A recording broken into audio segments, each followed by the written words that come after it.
I think theology's for the clergy. I just believe in Jesus.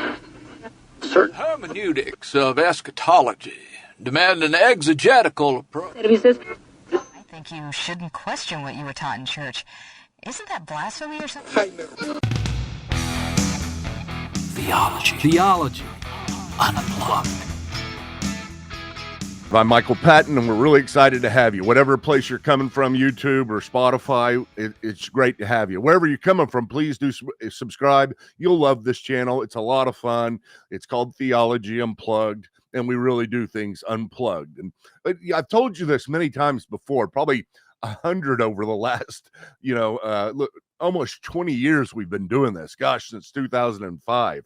But it started as a after class discussion in my theology program classes. I taught all these theology program classes for 6 years at Stonebriar Community Church, big crowds. It was a blast. And then afterwards, we just have lines of people who'd want to come up and talk. And as I was talking to them in a very informal way, it seemed like I changed my tune. When a presentation, it's very formal, very structured. But whenever I got with them, I changed my tune, and I thought, this is really great. This is better than the classes themselves, maybe. And so I said, we got to somehow be unplugged and let people see it. So this is where that came from. And so I have got a friend, and we've been talking about UFOs. Of course, yeah, here we go, UFOs. UFO-logy is what I call it. UFO-logy bonanza, because it's crazy. I mean, it's crazy, and if it's not crazy to you, it should be, because there's something going on, and I'm not saying what it is, but I'm saying whatever is going on has a significant impact, no matter what view you take. And no matter what view you take, it sounds like a conspiracy theory, because it is here. We got something going, either in somebody's minds, either a bunch of lies, or there's something going on. So I've got a good friend, Ed Kratz. He took the theology program. Gosh, I've known him for 20 years as well, as long as I've known Carrie. And he is a great friend. We've talked for years and years. And we're able to talk like this. We have conversations like this. And he likes to talk about UFOs just like me. He's interested in it. And we just go back and forth on what in the world's going on. And so we have completely figured it out. And we're going to tell you here during this podcast. So let me introduce Ed Kratz. Hey, Michael. Hey, Ed. How you doing? I'm doing good. Good. That we already said how you doing in the green room, but now we're doing it formally. See, that's unplugged. I have to correct you already. What's that? I've known you longer than Carrie, because I was your first TA, and Carrie came in after Taffy. Oh, he was longer than Carrie. That is something special there. I'm telling you. Yeah, there you go. But he was on my online classes. Gosh, we've met up. We've done things together. He's come here and had a long work vacation. He's worked for us, and he still does in a way. Whenever I have a problem, any problem that's a technical problem, he does it, because Ed is a technology whiz. He knows about computers, and he knows about programming. He can do all this stuff. And so his mind is structured different than mine. And so it's fun for us to talk about this and see the meeting of the minds. Now, Ed, okay, here's the deal, right? I mean, what was it? Day before yesterday, we had somebody come into the Senate and talk about UFOs. Can you explain briefly what he did?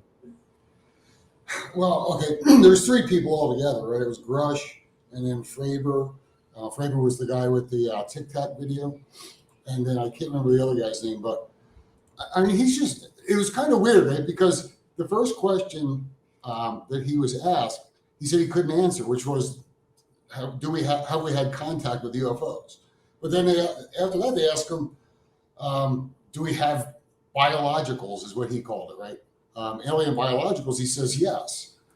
Won't say whether or not we had contact with them, right? He says we have hardware that's stored, and he knows where it's stored. But the important thing with Grush to me is He's What is it? What is his name? Spell out his name if you can. Grucsh. Okay. Right, and he's not an eyewitness though.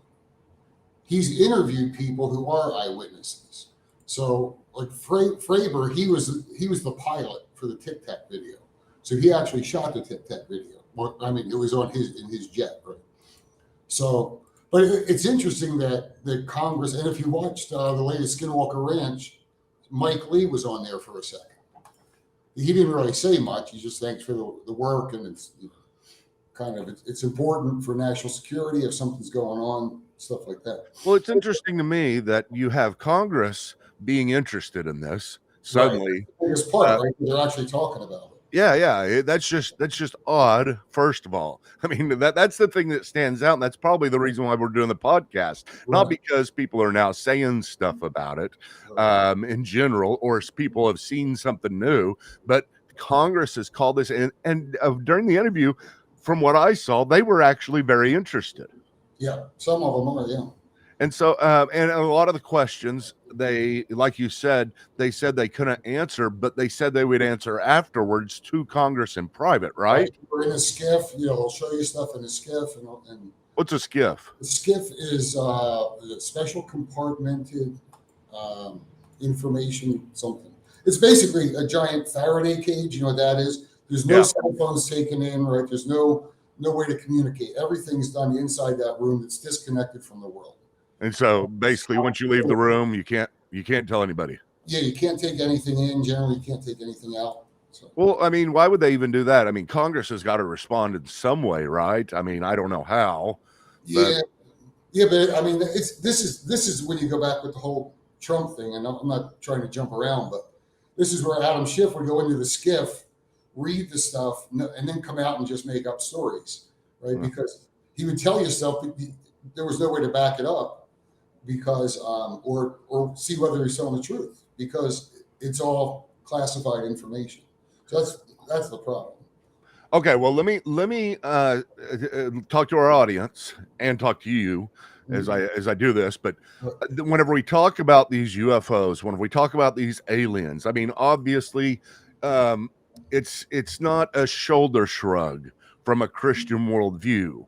I mean, here's what anybody looking at this usually doesn't have this built into their theology, because you don't find this in the Bible. Of course, people have wondered. I mean, it's been a question we've all had where we ask, do you think there are people on other planets? We've been saying that all my entire life, and going way, way back ever since we started going to space, and, just basically discovered how big the universe is, how many planets there are. So it's been a question forever. Is there life on other planets?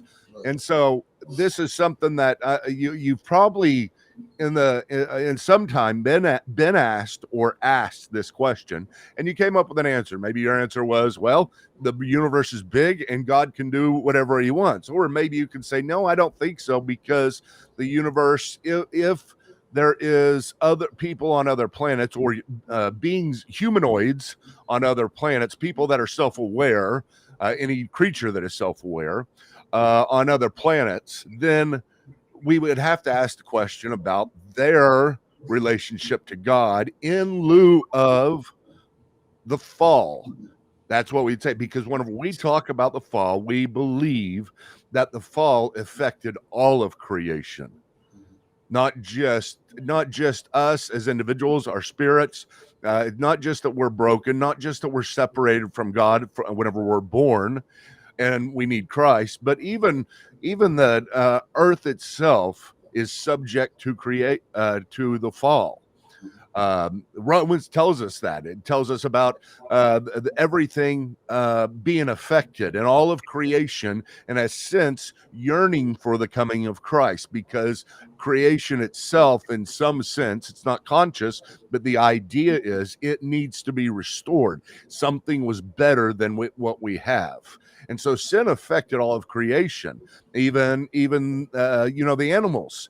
Everything was affected. So that's the question. Okay, if there are aliens on other planets, what happened? Hold on. I'm going to take a break, turn my light back on. I'll edit this.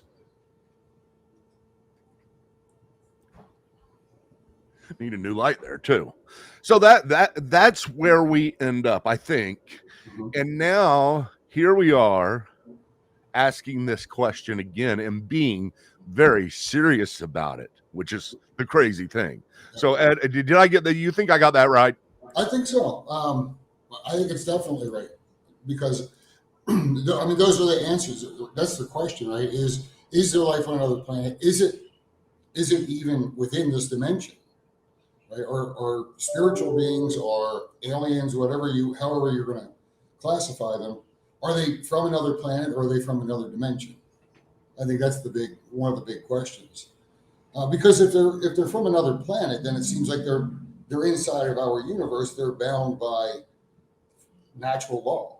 Yeah. Physics, right. Yeah. And you start talking about 10,000 light years away. Well, how'd they get here? Because the physical world, if you can only travel so fast before you just implode, right, and just disintegrate. Yeah. Einstein says the speed of light is we can't do the speed of light. We can't get up to it because it's I forget what it says. Something like it's you turn into pure mass or something. And I don't know what that means. Right. But we can't go the speed of light, and the nearest planet to be able to get here would be, I mean, what, 1 million years or something? Yeah. Travel at the speed of light. Yeah, and that's so to me, that's where it seems more interdimensional than other planets, but it's all speculation, right? Because we don't even know that our physics are 100% right. So basically what you're saying is that the theory right now is we can't do the speed of light, but I mean, all science is in process and it's in a theory. And so there may be something we don't know within physics that allows us to travel faster. Maybe, like in Star Trek, you go warp, and that's the speed of light. Warp 5, though, is 500 times the speed of light, and warp 9 or 9.9, that's the fastest Star Trek can go. I'm very much a Trekkie, right. But it's 1,100 times the speed of light, but it still takes a long time. They were going 100,000 times the speed of light, and 1,100 times the speed of light. The other one would be pretty darn fast, but they were going they got transported to another part of our universe, far, far away in our galaxy, only in our galaxy. And they were traveling as fast as they could, 1,100 times the speed of light, and it was taking them 70 years to get back. That's just within our galaxy. Right. And there's so many other galaxies. And, so we can see these galaxies. So that's the amazing thing. And that's another thing, Ed, people come up with that seems very reasonable in some ways, is that, I mean, if there's that many, the chances are, this is what they'd say, chances. Right. They would say the chances are, if we evolved, let's take God out of the equation for a second, and they say, well, the chances are there's somebody else somewhere. Well, Yeah, but that's taking God out of the equation and inserting evolution.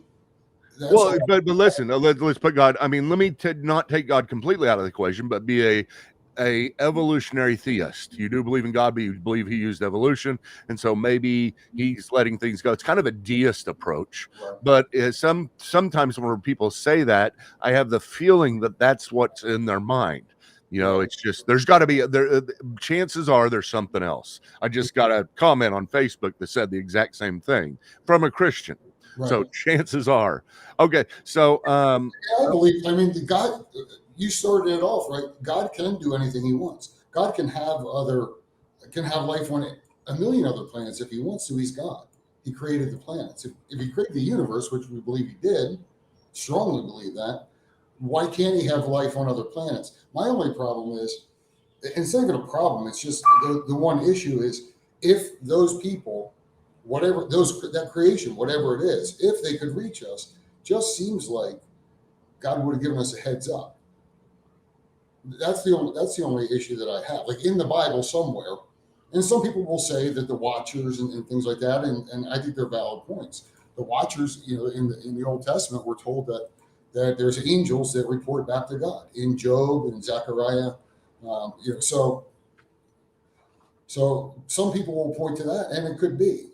I don't believe the aliens necessarily. I don't want to get ahead of you too much, but I don't think the aliens or the UFOs are necessarily good spirits or evil spirits. But I do think they are spiritual beings.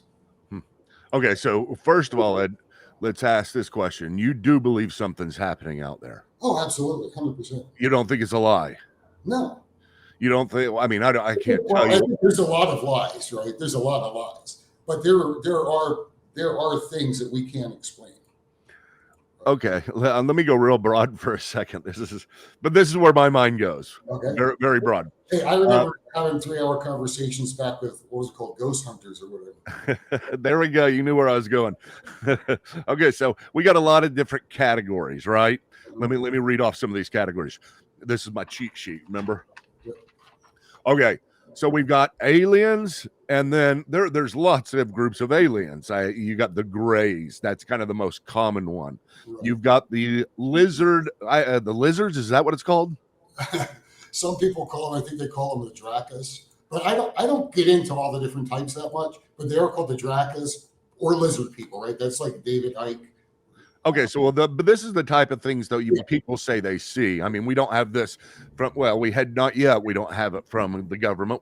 And that guy that talked. Wait. Let me go back to the guy that talked for a second. I'm sorry, but who was that guy? He's supposedly former intelligence whistleblower. He's a whistleblower. It's Air Force intelligence. Something like that. And so it's not the Air Force coming up and saying, we've got to tell everybody. It's somebody who used to be in it, and he's telling on them. That's what he says. He doesn't seem like a whistleblower to me, especially in his original News Nation. Well, why doesn't he seem like a whistleblower? Because he's like so casual. He's so, I mean, it's a pretty big story he's telling, right? Like, it seems like he got the green light to go ahead and do this, even though they're calling him a whistleblower. Okay, so he's even was put out there. I'm not sure, but he just seems too casual about it for somebody who's going against the government narrative.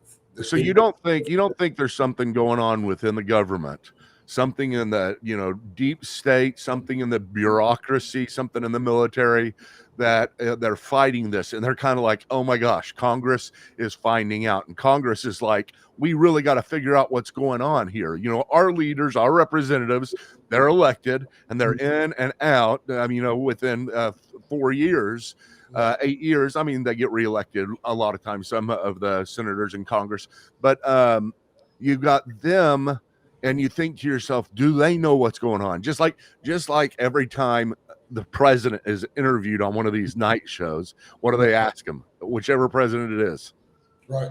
Yeah, they ask him, are there UFOs? Right. They've always done that, because that is something you assume the high people in the government actually do know.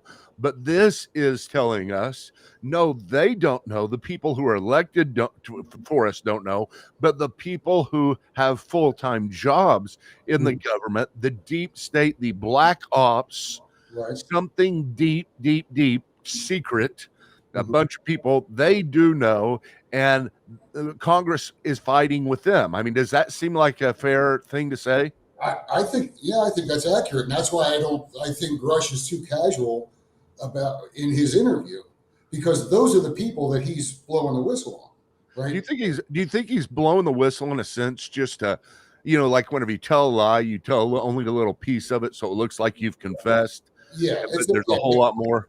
Yeah, they'll call it like a limited hangout, right, where he's going to give you a little bit of information, but not the whole story, and he probably doesn't know the whole story. I don't think there's a lot of people that do know that the entire story as a group of people. Yeah, everything that's going on. Yeah, I think there's absolutely black ops. There's absolutely deep state or bureaucratic state, whatever you want to call it. That they're not sharing the information with the elected officials at all, because they're temporary, and they might come out. Yeah, the president might be like, hey, and they might also use it for political purposes. Isn't that interesting? I mean, basically what we're saying is that Congress doesn't really run some of the foundational things that are going on in the background. Well, that's the big problem, right? Yeah, well, that's a real big problem, but it's true. We know that there's all these.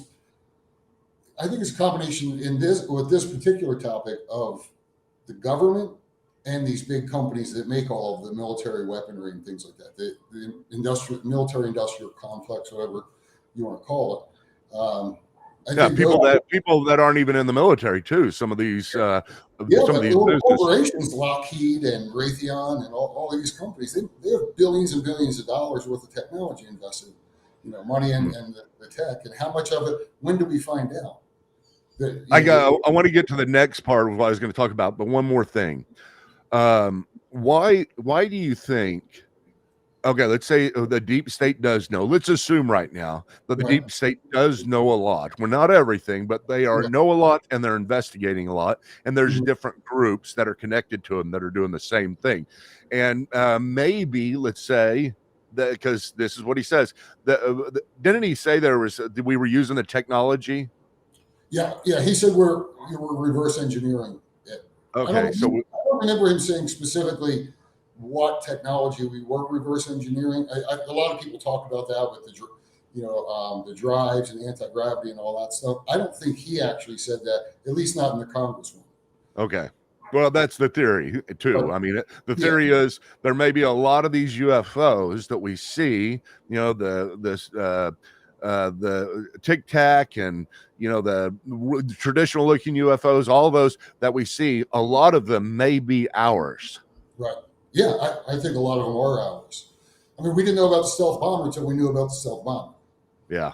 But they were flying it around, testing it to see what people would see, what they would report, how it would do with radar for years before we actually knew about it. And people were reporting it as UFOs. Well, let's give them the benefit of the doubt for a second. Let's ask this. They are doing things in the background. They are creating stealth. They're creating things to protect America eventually. That I'm just giving them the benefit of the doubt. I'm not saying they are actually doing that for that purpose, but let's just say they are. The government actually is working for us, and it's good, and they're keeping it secret. Why are they keeping it secret in this context?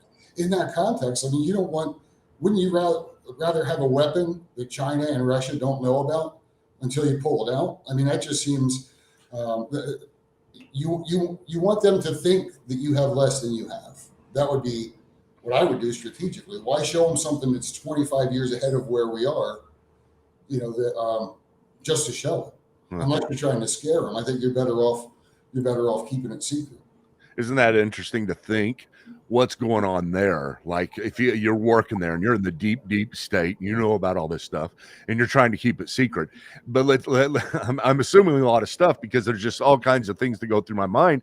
But let's say that Russia and China and everybody, they don't have this stuff. They didn't get a crashed UFO, but obviously they've heard that there's rumors at least that we have this stuff. Right. Yeah, I think it's a big assumption to assume they don't have it. Okay, let's say they don't. Things are just like, hey, let's go to America.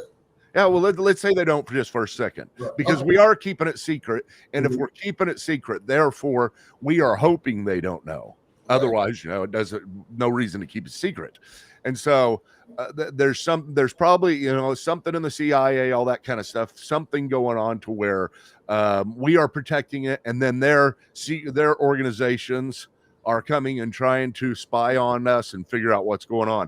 It just seems like that would be more of a trouble, but you never hear about stuff like that. Not that you hear about much that's going on in the deep state, though, but it seems like, China and Russia, they would be trying to hack whatever it is, the organizations that are there. But let me get to this part. Okay. So, this is the broader categories of what we're talking about, because you got the aliens, you got the grays, the grays that are just the traditional looking aliens, big old eyes, kind of short, gray, or sometimes green. You got the lizards, you got the insectoids. You've heard of those, right? Yep. Yeah, I've heard of the whole list, but I mean, it's just funny because you can find people that seem to be very legitimate. And, talk about seeing a big insect looking creature that used telepathy to talk to me. I've seen people like that are very, very interesting. I'm not saying I believe it, but it's just interesting because there's the most interesting thing to me, Ed, is these people are willing to put their reputations on the line. Mm-hmm. And sometimes that is very destructive for them. Yeah. It doesn't benefit. I mean, like when we talk about the resurrection of Christ, one of the greatest evidences is the apostles, what they did afterwards. They put their lives on the line and gave up their lives saying this. And so these people, I'm not saying they're putting their lives on the line, but they are putting their reputation on the line and their future on the line for this. So it's just interesting because you've got all of these people actually saying, they see these things and they're real. The tall grays, and then they've also got the humanoid looking ones, the ones that almost look human. I mean, those go from the Men in Black to others. Maybe that girl on the plane. You know that girl on the plane? I'm not sure what you mean. Oh, you gotta watch that. It's all over TikTok, all over YouTube. But some girl on a plane recently, about a week ago, just started freaking out, and they're recording her, and she's going, "That man over there is not really a man. Oh, he's a lizard," or something like that. So I did see that. But the thing is, there's just so much of that stuff, and we can throw it away real quick. People are crazy, whatever. But I think about it, and I say, there seems to be something going on, and not just in the deep state, but in the deep culture, behind the scenes, that is odd. Okay, we know God's involved with everything. We trust God. We know that what the Bible says, it doesn't say anything about this, but at the same time, we have to use experience in our sources for truth. Because that's actually the primary source of truth that we go to. We just don't admit it. It's experience and emotions. But okay, so you got those, and then I know I'm going to bring this up. We've got also the paranormal stuff that people talk about. I think they're all tied together. Yeah, all this paranormal stuff where people are investigating ghost adventures and Project Fear. That's my favorite, Project Fear. If you ever want to watch one, have you seen Project Fear? No. I was trying to look at somebody else. No, I haven't even heard of it. You gotta watch that. Promise me you'll watch some of it. I'm watching that. I did watch all through the Beyond Skywalker Ranch. That was really good. You were right. Some of those episodes were good. So I did that for you. You watch Project Fear, at least one of them. I will do that. Okay, so I don't get any of the major channels here. You don't know it's on YouTube. Oh, okay. But you've got this going on. I mean, people seeing ghosts, people hearing spirits, people picking things up on their Ring cameras. I had a girl call me, and I've got the conversation. I recorded it. She talked to me for an hour. A Christian. She was a Presbyterian, and just as solid as can be theologically. But she, with a straight face, I didn't see her face, but was talking to her. She, with a straight face, told me this story for an hour about different things she's experienced in her house, things that she hears on her camera, things that have happened to her that goes so far as a man coming in her kitchen that looked like kind of like her husband, but was much taller and had longer arms and formed more and more into her husband as she walked by. I know it sounds crazy, but the thing is, you've got so many of these things, and we just kind of throw them away as if they're that easy to throw away and say people are lying. I know people lie, but usually they have a reason for it, and you can figure out that reason. I don't know what was going on with her, but here's the deal. I did believe she was serious, and I did believe that she wasn't making stuff up. Right, something happened. Yeah. Unless we personally experience something, I don't think we can really believe it. Yeah, I agree. But you can believe by knowing people and listening to them. It's just like miracles, right? When we hear people telling stories of miracles or exorcisms and things like that, working with missions groups, right, and having known people going all over the world. Some of the stories you hear are unbelievable, but they're miracles, so it's easier for us as Christians to accept.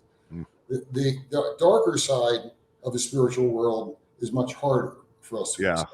Yeah. We know it exists, but we if we don't experience it personally, we're like, yeah, okay, whatever. But why wouldn't that exist? Yeah. Well, when you're talking about ghosts, here's the thing. Just like with aliens, a Christian goes through their mind and they say, well, there's one of two options. These ghosts are real. I really saw Saint Thomas Aquinas said he saw his brother come back from the dead, and he believed it was his brother. I mean, not bodily. I mean, his spirit, and his spirit would talk to him sometimes. And Saint Thomas Aquinas is no lightweight and wasn't crazy. He was the what do they call him? The bull theologian. He was really big at the end.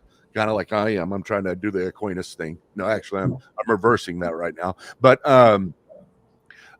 you've got people who think they're real, and then there's people who think these must be just demons trying to mess with us, the dark side, the evil spirits messing with us. And that's usually the two options they have. Now, I don't necessarily take either one of those options, but those are the two options we may talk about mine. Now, let me just throw these out here, okay? Because I get into this stuff sometimes. I do enjoy it because it makes my mind think, and it gets me out of the box that I'm in theologically to say what if. And that's really all I try to get people to do is say what if. I'm not saying we're going to tell you what's right. I said that at first, but I'm not. What if? That was your clickbait. Cryptoids in general. Cryptoids, that's what they're called. They're not cryptoids. You got Bigfoot, of course. I mean, there's so much stuff about Bigfoot, always has been.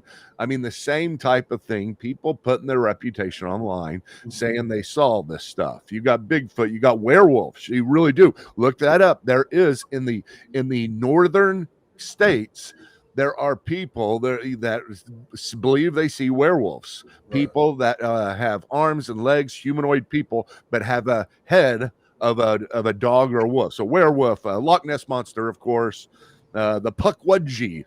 That's my favorite. He's one that is really short, has a big belly, and leads people somewhere. And I don't know, steals their spirit or something. Skinwalkers are the scariest, just because the name. I mean, and coming from the Indians, the Aztecs, and the curse, those just kind of are scary. But what a skinwalker is it's very close to it. Apparently it's a shapeshifter, though. Right? Yeah. That's it, shapeshifter. Yeah. So it's similar to a werewolf, though. When it attacks, it seems like it goes from a wolf and it runs alongside the car. Of course, this shows 4 seasons in. They've never had anything. Yeah. It shows that you only have one story from. I like the show. I like the technology. I like the tests. Getting a little tired of rockets, but the stories. I'm getting tired of the rockets too. Yeah. It's like over and over again. Yeah. That's funny. Yeah. So, but. Yeah, Skinwalker. Skinwalker is not just Skinwalker Ranch. Skinwalker has to do with the curse the Aztecs put on. Right, but that ranch is named that because of the Skinwalker. Yeah. And they haven't seen really any kind of compelling evidence of anything like that. No. The supernatural aspect seems to be going out. I mean, the supernatural, if there really is some sort of 31 feet up, there's something or whatever. Yeah, right now he's talking about the Secrets of Skinwalker Ranch. That's a show that is on, I believe, the History Channel. Yeah, it's the same people do Curse of both of us watch that, and we talk about it afterwards. It's very interesting. And he's just saying that technology is the interesting thing, not necessarily that they see anything, but there are things that happen that are odd and make you scratch your head. But Skinwalkers, Wendigos, and night crawlers, those are the main ones. Night crawlers to me are the creepiest. Have you ever seen a night crawler? I don't know what that is, no. It's these things that it look like just 2 long legs walking, and they're not always walk at night, and there's not really much of a head. It's just legs and then a head. And those things are creepy. I've seen a bunch of those. Now, the reason why I bring all this up is because I'm just saying this.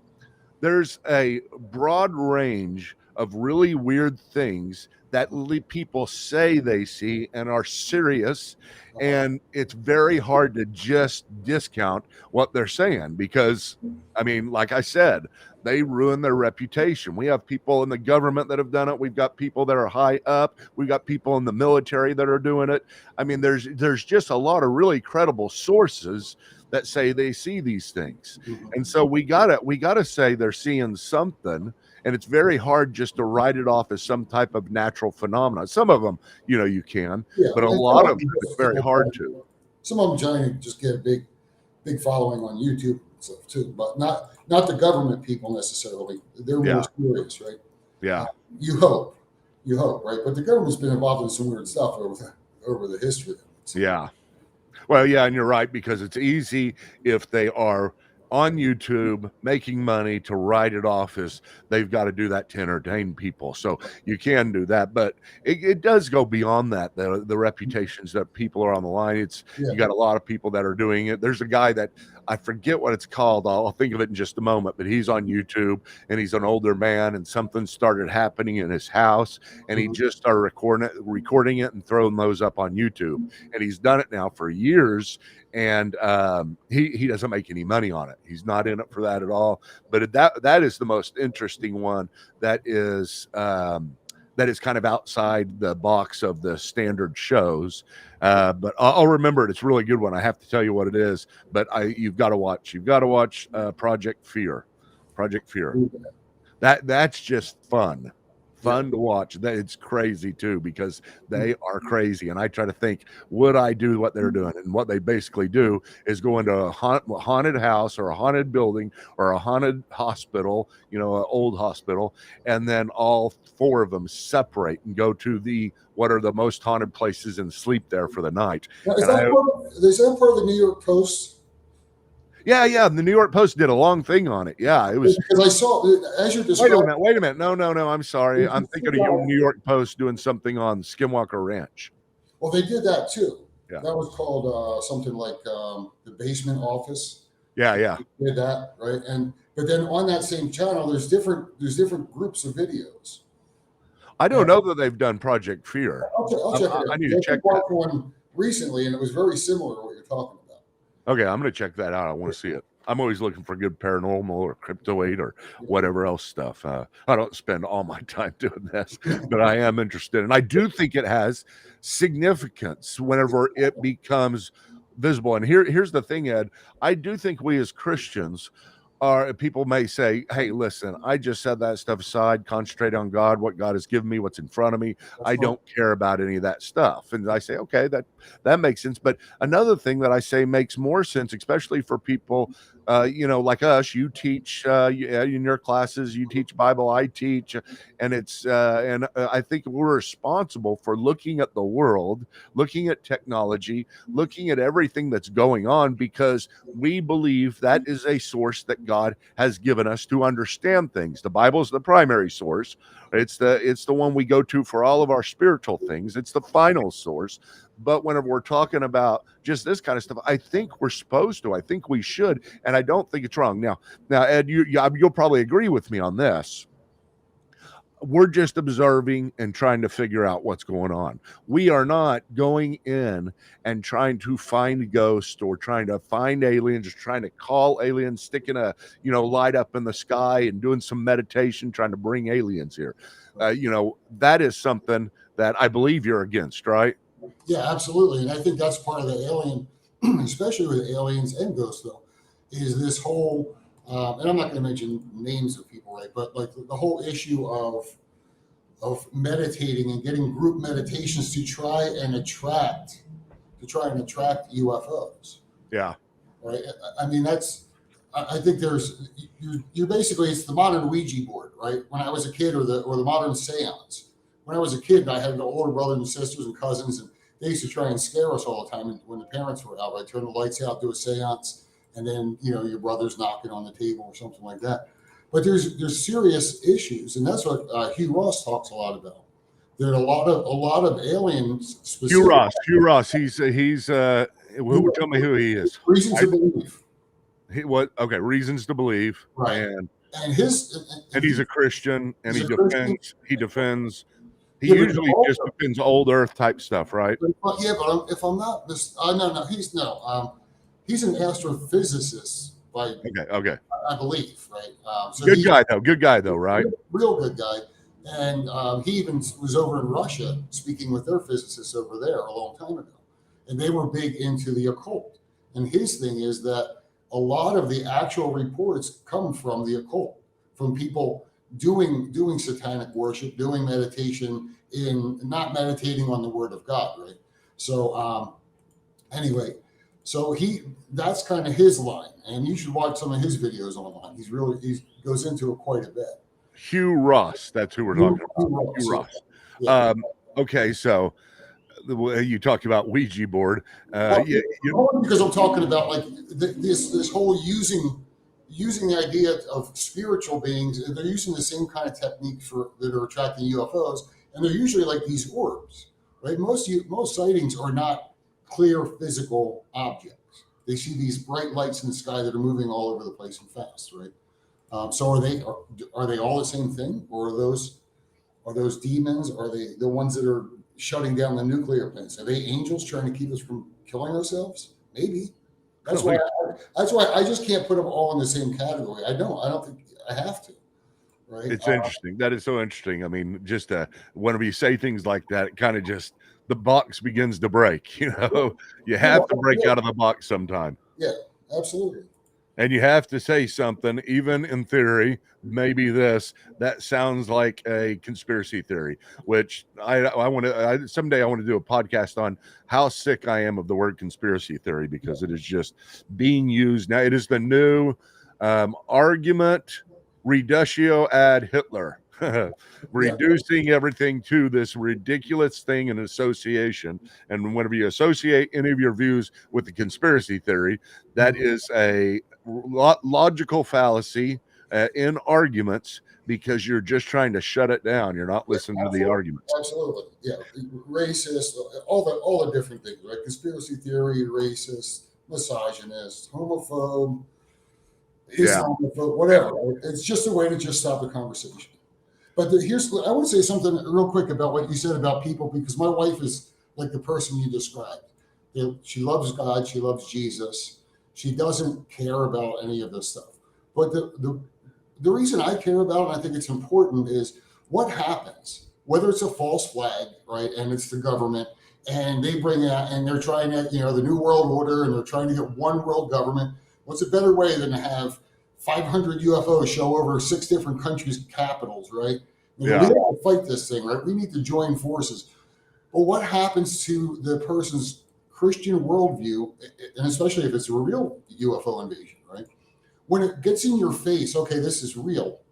What does that do to your faith? And that's my biggest concern for people that don't pay any attention to it or anything. They just a lot of people just write it off as silliness, and that's fine. But what happens if it turns out to be real and your faith gets shaken? And it's not going to shake my faith either way, because there's nothing in creation that God's not in control of, right? So if there are UFOs, I find it weird that God wouldn't have let us know, hey, these people can reach here, right? But I think for the person who's not paying attention, they can get blindsided. It can really shake their faith, and I don't think it needs to, or it should.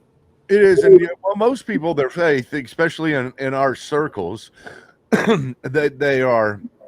they don't really have an open box. I've been talking about putting your theology in a box. And of course, we do standardize a lot of things in our theology. We turn them into creeds and dogma, but there isn't really any dogma about this. And it just falls outside the worldview you're comfortable with. And in everything, we like to stay comfortable. And this thing is kind of breaking that with lots and lots of Christians. And we do back just for a second to what we were talking about earlier with the Ouija boards. God does not want us. He says, no, there's you don't go to a medium, you don't go to a spiritualist, you don't go to somebody that talks to the dead, and you don't talk to the dead. That's part of the rules of the Old Testament that I think present principles that are abiding for us as Christians.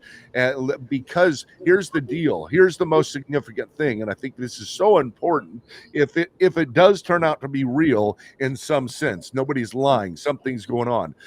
We are not, God says, to try to communicate with the other side. That's the basic deal, outside of communicating with God in order to get information. God's basically saying, I am your source of information about all spiritual things. Do not try, if you ever see a ghost, do not talk to that ghost and get information from that ghost. Do not believe that ghost. If you ever see a demon, if you ever see and this extends, I believe, to aliens, but I'm not sure about that, because what if they are from the other side? Now they got some new information, and it's natural information that God wants us to have. That's a harder one. But if we know it's something spiritual, something from the other side, which I can't really define the other side at. All I know is it seems to be that, where the angels are, I know is different than where we are. I don't think it's a place. I don't think it's you can map it out in our universe. I don't think it's another galaxy. I mean, it could be. It could be. I'm not saying it has to be outside of place and time, though. Yeah. So I mean, they are transcendent to where we are. So maybe another dimension. That's what I think. And so in that, I think God is saying, do not try to reach that other dimension where I am at, outside of me. And I think that's the most important thing. Don't you think that's the principle? I think it is, and I think it's important, the things you listed, like necromancy, etc. God wouldn't prohibit it if it wasn't possible. You're right. Tell us, don't do these things that you can't do, right? And that's even with all the idolatry and everything in the Old Testament. These were idols, but they were trying to call the spirit of their God, right, into the into that idol. It was the opening, right, the opening of the mouth or whatever. And so it's not again with the Ouija board. The Ouija board's the modern thing. The idol was something that they were trying to call a spirit into. Yeah. They weren't worshiping the piece of wood. I mean, we have lots of references to worthless pieces of wood and metal and stone in the Old Testament, but in their mind, the pagans and go back to the Babylonians and all, they were trying to call an actual spirit in, which is prohibited, right? We're prohibited from doing that, like you said. But it's not because it's not possible. It is possible, or we wouldn't be prohibited from doing it. Isn't that interesting? Let me see if I can draw the line. I know we're kind of all over the place, but this is a blast. Yeah, it's hard to not pull all different things into the alien conversation because exactly. Let me ask you this: what you think about this? Okay, so we know we are not to communicate with the other side in order to get information. Let's say you say, I need to find out where my dead wife is. And so you go to a spiritualist, medium, and they say, I've got her right here. And she says she is fine, whatever, right? Mm-hmm. That is what we are not to do. Now, let's say something within our worldview already, that you run across somebody who is demon possessed. Mm-hmm. I was telling somebody yesterday that I thought the Catholics did a good job. I mean, generally speaking, whenever they say you do not communicate with the demon outside of asking his name and invoking the name of Jesus, you're not trying to get a conversation going with them. You don't want information from them. Stay completely away from that. But the problem is, Ed, here's the line. Some people, we do believe, get demon possessed, and therefore we encounter the other side. Mm-hmm. And we have to, in some way, confront it. I don't think we run from a person who is demon possessed. I don't know how to cast out a demon. So I'm not saying that, but I've tried before. Mm-hmm. And I have tried to call on the name of Christ and get a demon out of somebody who believed they had a demon. Mm-hmm. Didn't work. Ended tragically, but it was that's not funny. I'm sorry, it's really not. It was my sister, and so I can laugh about that. So I know the story. Yeah, so you come across those things. Some people, a person called me the other day and said they were in their hallway and they saw a little black creature, not black in the sense of race, but pure black. It was just, they said it looked like it was painted black, and it just ran straight to them and ran straight through them. Again, another story that I had no reason to doubt except for it's weird. It's bizarre. But we believe all kinds of bizarre stuff. But my deal is, what do you do if you see a spirit and they start talking to you? Or let me go to our current thing. You see an alien, they confront you. Since they're on this side, at least in visibility, does that suddenly say that we can have conversations with them? See the line, Ed? Yeah, but I think I guess the issue is when you're talking about something that's confronting you versus you summoning them, right? I So think, it's an intentionality. yeah, I mean, yeah, like I said, if an alien lands in my front yard, comes in and asks to use the bathroom, right? I mean, that's not me summoning him here, right? So, I mean, I would hope that he would use a bathroom and leave, right? But who knows? But I think Yeah. that's different than sitting on a mountain somewhere with 50 of your buddies that each paid $1,000 a piece to be there, and and then we're all going to chant this chant until the aliens show up, right? There's a big difference there, and it's the same with demons. It's the same with like going to a medium, things like that. Whether it's a fortune teller, whether it's somebody trying to reach reach a dead relative or loved one or whatever. I think there's a big difference there, and I think especially with demons, I don't think we go looking for them anyway. I think we just, if we're confronted, we do what you did. You try, right? You trust in Christ and try to remove the demon, but you don't go looking for them. I don't think that's. I don't really think that's something that we should do. Well, let me ask you something else. Another line. Whenever you say you don't go looking for them, what if I say? Well, I mean, that just is common sense too, not just Well, what if I say this? We can go looking for them as long as our intentions are not to gain information from them, but about them. What about that? What do you think? Because there are people out there like the ghost hunters.